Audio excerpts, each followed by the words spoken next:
I wonder if you could speak a little bit to some of the people who are going to be listening to this, reading this, who are a little bit younger. Their trauma is sort of unique, and that maybe their senior year of college got thrown off. Maybe their career goals, brand new like season of life that was completely derailed by this. Obviously, maybe don't have the sort of resources right now for some sort of vacation or something that would really allow them to replenish in the way they want to. Where does this leave them? I'm really glad that you brought that up because they need soul care just as much as the people that maybe got hospitalized or the people that lost their jobs during 2020. Or like it would be easy to say, well, I'm young and I'm going to rebound and it's okay, so I'm good.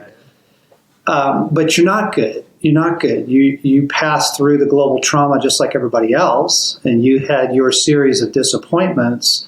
And the problem is you're now looking at a future that's pretty uncertain. The career field that you're hoping to go into is not hiring right now, or, et cetera, et cetera. So I would back up and say there is a kind of resilience that youth will give you. But it's not the same thing as recovery. Taking care of your body, taking care of your soul does not take a lot of money. It really doesn't. One of the cool things about walking is that it does good things for your brain. This is really wild stuff. So the brain loves accomplishing things. The brain loves it when it feels like you are making progress, right? So that's why when you kill it on a test, or you do great on an interview, you come out of there and you're like, oh man, I'm stoked. Like, woo, we killed it, right? The brain loves that. When you're walking, you're continually feeding that in your brain because you're moving forward. Huh. So that's free. Huh. Like you walk around the block, like that's free. And the thing is, beauty is really healing to the soul, and beauty's free. Like music and reading, but also nature, getting out in the rain, getting out in the sun, letting nature do its healing thing. Beauty's free. And so you don't need a big income to take care of your soul, but you do need to recognize that your soul needs taken care of. More coming in. Here's the math. More coming in than is going out in the next several months. Okay, so you just think about that. And you go, okay, the people I'm going to hang out with, are they life-giving people or are they draining people? The road trip I'm planning, more life or more cost? What's the cost joy on that? You just start thinking that through. You go, okay, all right, I'm going to be kind to myself and do some of those things that bring me life, which may include video games. It may include binge watching, Netflix. That's okay. If it brings you life, if there's joy in it, the cost is low, just don't stay there, right? Also see real people and do real things. I also wanted to ask you, and I'm wondering if this is a symptom of the sort of trauma you're talking about. There has been, over the past couple of months, an enormous cultural reckoning for particularly centered around young men. A lot of the anger that you're seeing in young men that is driving what looks like radicalization, particularly online. It can be QAnon, but sometimes it's just very aggressively sort of toxic online presence. And it can look like storming the Capitol building, but it doesn't have to. Is that sort of another symptom potentially of what you're talking about here, this ongoing trauma? Is that part of it, or am I making a connection that isn't there? Totally, totally part of it because, man, this is huge right now.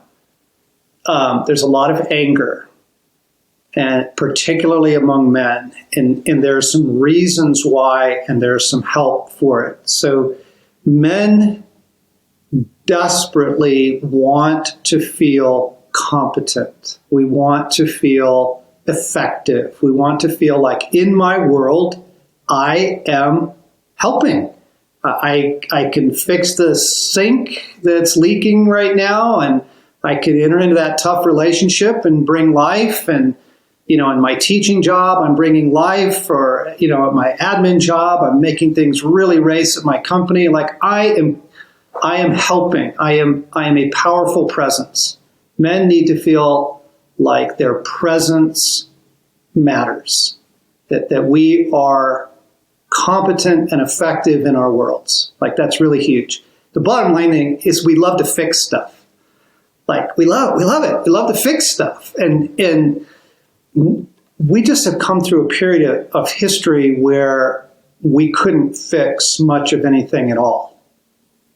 Couldn't fix the economy, couldn't fix the politics, couldn't fix the broken education system, couldn't fix the pandemic, couldn't fix that.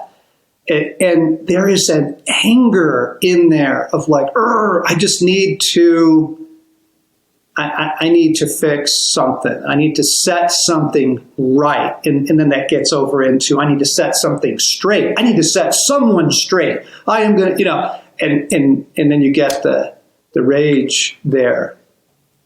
But you got to name the anger, guys. You got to name the anger. Like, name it. Write it down. Shout it out, like to yourself, not online. like, where's the anger coming from? What is that rooted in? And then this is going to be a very surprising soul care thing. There needs to be a couple places in your life where you are making things right. You got to get that back. And so you need to paint a room, plant a garden, fix your bike that's been broken for 6 months. Like put a new chain on it, get it working again. You need to do simple things. I swear to you, this is going to work if you'll follow this, because the masculine soul needs to feel effective. You need to feel like you are effective, and so you got to get some places in your life where you are effective, even if it's in a pretty small sphere right now. Like, yeah, that shower has been broken for 6 months. I'm going to go get a new head and change the head out on that thing or whatever, right? Like, pick some things in your world that you can fix and settle yourself back into that sense of competency, because your anger now is totally misdirected. I think that the pandemic, the trauma flowing out of that, mixed with some of the political tensions and the social cultural tensions, has driven a lot of people into a place of feeling very disconnected from the people they care about in their life.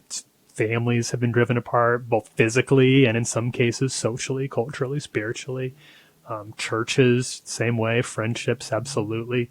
We've been hearing this a lot, particularly from young people at Relevant, that they don't really know how to engage those relationships anymore because it seems like those obstacles are insurmountable.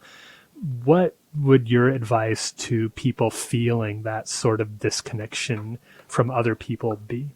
It's interesting that you asked this question. Okay, so right now, our family, so I'm going to be super vulnerable. Our family is divided on vaccines. Okay. And there are pro-vaccine and folks who say, I don't want to do that. That's my health choice, and I don't want to do that for health reasons, not for political reasons. And I can see it trying to divide our family. Sure. And I wanted to, so I want to fix it, right? So I wanted to send this group text, and Jesus caught me, and he said, don't send that. That's further fuel on the fire, pal. Like, drop all that stuff. It isn't about the vaccine. It's about love.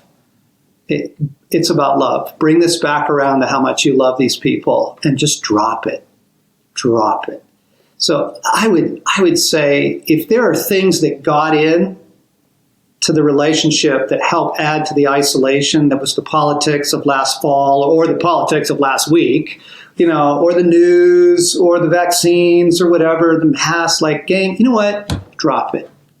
Drop it. That stuff is actually really small potatoes when you compare it to love. That love is the goal. Love is what we're after. Love is what heals relationships. And so I'd be honest. I'd name it. I'd name your thing and say, hey, can we just drop all that other stuff and just You just hang out together. Let's go do a road bike trip or something together. Right.